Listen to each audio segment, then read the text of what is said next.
কৃষকের কথা বলে। আসসালামু আলাইকুম। কেমন আছেন আপনারা সবাই? আশা করি সবাই ভালো আছেন। এই মুহূর্তে যে যেখানে বসে আমার এই প্রতিবেদনটি দেখছেন তাদের সকলকে জানাই শুভেচ্ছা এবং অভিনন্দন। সেই সাথে আজকে একটি আ আপনার যে ভিডিওটি নিয়ে আসছি আপনাদের সামনে উপস্থিত হয়েছি সেটি হলো বেগুন চাষ। যারা মাঠে, জমিতে বা বাসার ছাদে বা টবে যারা আ বেগুন চাষ করছেন তাদের দেখা যায় যে বেগুনে এক ধরনের পোকা তাদের ডগা ছিদ্র করে দিচ্ছে বা বেগুনে যখন ফুল আসে তখন এদের আক্রমণটা অনেকটা বেড়ে যায়। এমনকি যখন দেখা যায় যে বেগুন ছোট, ছোট বেগুন হয় তখন সেই বেগুনে আপনার বেগুনগুলা ফোঁটা করে দেয়। তো যারা এই ধরনের সমস্যার সম্মুখীন হচ্ছেন, কোনোভাবেই বেগুনকে ঘরে তুলতে পারছেন না, তাদের জন্য আজকের এই ভিডিওটি।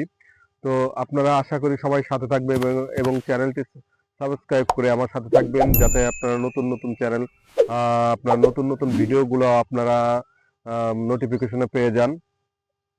তো আজকে চলুন যাই আমার জমির পাশে একটা জমি আমার সম্পর্কে মামা হয় তিনি জমি চাষ করেছে বেগুন চাষ করেছেন সে বেগুনে আমি যতটা জানি যে অনেকটা পোকার আক্রমণ করেছে তার অবহেলার কারণে তো অনেক সময় সে কয়েকবার ওষুধও দিয়েছে কিন্তু ওষুধে কাজ করেনি কেন করেনি কি ওষুধ দিয়েছিল সেটাও আপনাদের বিস্তারিত জানানোর চেষ্টা করব তাহলে সাথে থাকুন চলুন যাই আমরা সেই বেগুন ক্ষেতটি দেখে আসি কি ধরনের সমস্যা সৃষ্টি করেছে সেই পোকায় এই যে দেখুন বেগুন ক্ষেত বেগুনের জমি সে বেগুন চাষ করেছে এই জমিতে তো দেখেন কি ধরনের আগাছা প্রচুর আগাছা এত আগাছা যদি থাকে তাহলে তো বেগুন তো ভালো হবেই না বরঞ্চ আরো কষ্ট বৃথা তো আমি আজকে যে বিষয়টা নিয়ে আলোচনা করব দেখেন এই যে আপনাদের দেখাচ্ছি দেখেন এই যে বেগুনের পাতা এই দেখেন খেয়ে কি করেছে কারো শক্তি নেই আমাকে মারার। একদম ঝাঁঝরা করে ফেলেছে আবার দেখেন এই যে যদি আমি দেখাই দেখেন ডোগাটা একদম নরম হয়ে গেছে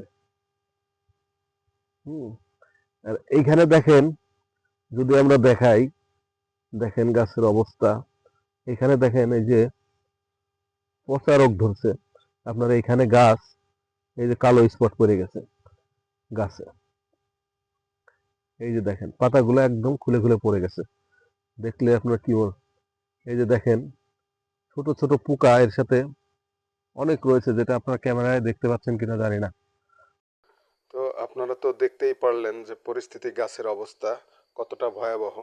তো এর থেকে পরিত্রাণ পেতে আমাদের কি করতে হবে, কিভাবে এর সমস্যার সমাধান আমরা করতে পারি, যারা ছাদ বাগানে আছে তারাও বিষয়টা শুনবেন, জানবেন, এবং যারা জমিতে চাষ করছেন তারাও বিষয়টা জানবেন, দেখবেন, শুনবেন, এবং আমি যেভাবে নির্দেশনা দেই সেভাবে কাজ করলে ইনশাল্লাহ আপনারা লাভবান হবেন।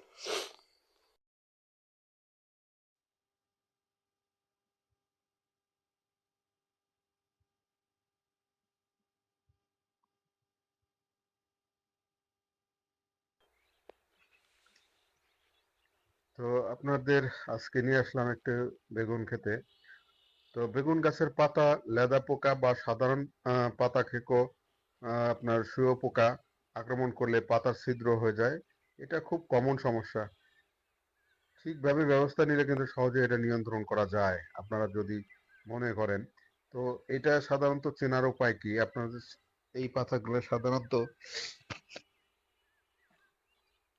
ছোট বড় গর্ত বা পাতার সবুজ অংশ খেয়ে ফেলে কখনো পাতা কেবল জালের মতো দেখা যায় পাতার নিচে বা ডাঁটায় পোকা ডিম এই পোকার ডিম দেখা যায় তো এই ধরনের সমস্যা হলে আপনারা হাত দিয়ে পোকা ধ্বংস করার চেষ্টা করবেন সকালে বা বিকেলে পাতা উল্টে খোঁজা আহ,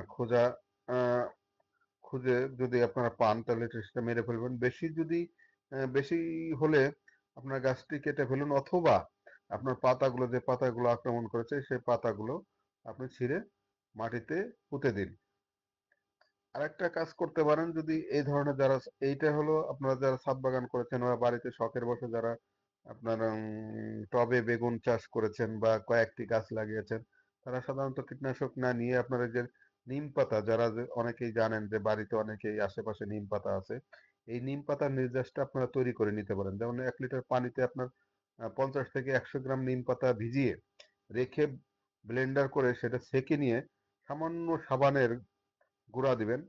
গুঁড়া দিয়ে মিশিয়ে আপনার বোতলে স্প্রে মেশিন দিয়ে ছোট্ট স্প্রে হাতে স্প্রে মেশিন দিয়ে আপনারা স্প্রে করতে পারেন। এটা সপ্তাহে 2 থেকে 3 দিন করলেও হবে।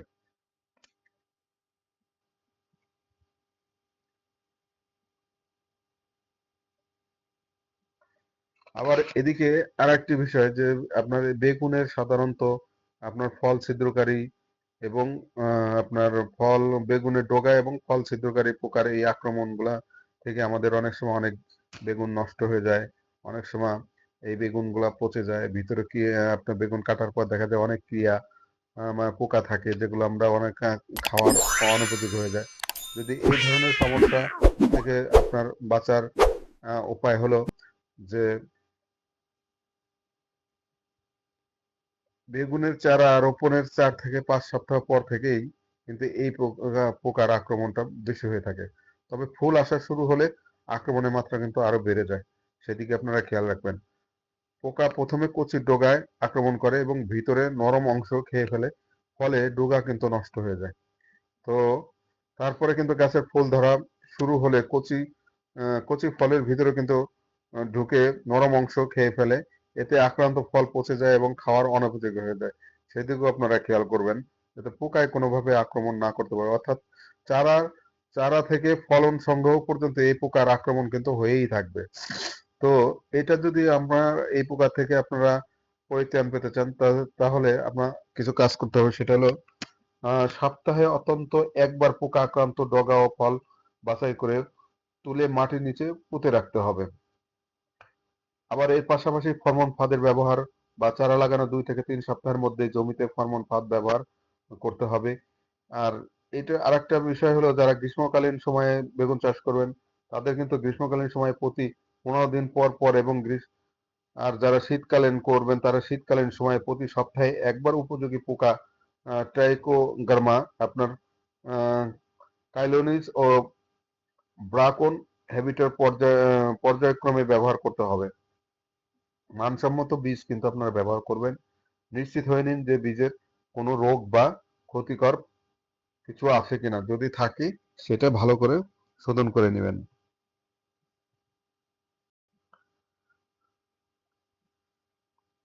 তো দিনে অন্তত 2 বার ক্ষেত পরিদর্শন করবেন এবং খেতে যাবেন।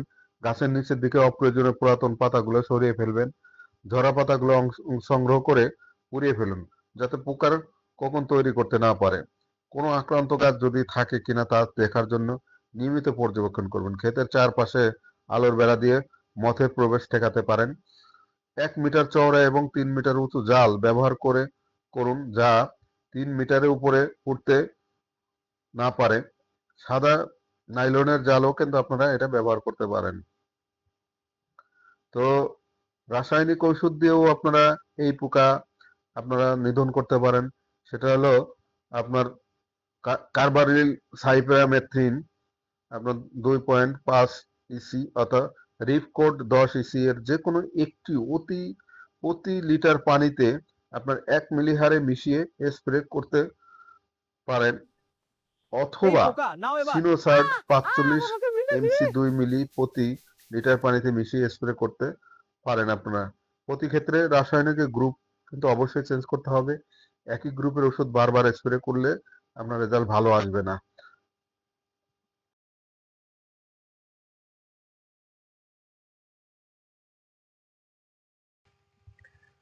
তাহলে ঠিক আছে বন্ধুরা, আজকে এ পর্যন্তই। আগামী দিনে অন্য কোনো নতুন কোনো ভিডিও নিয়ে আপনাদের সামনে উপস্থিত হব। ততক্ষণ যে যেখানে থাকবেন ভালো থাকবেন, সুস্থ থাকবেন, আমার জন্য দোয়া করবেন। সবাইকে আল্লাহ হাফেজ।